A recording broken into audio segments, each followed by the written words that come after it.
দুবছর আগে ভারতের মাটিতে অস্ট্রেলিয়ার একদিনের বিশ্বকাপের জয়ের নেপথ্যের নায়ক ছিল ম্যাক্সওয়েল।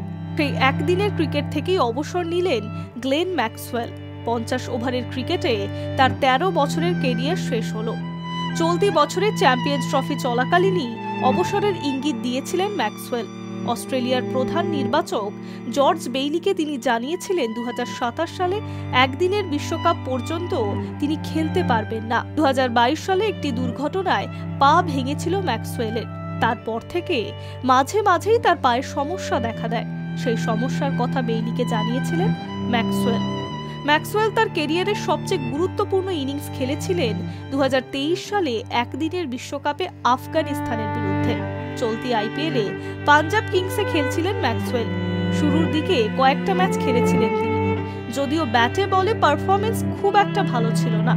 মৌসুমের মাঝে আঙুলের চোটে আইপিএল থেকে ছিটকে গিয়েছেন ম্যাক্সওয়েল, আর তারপরেই তার অবসরের খবর শোনা গেল।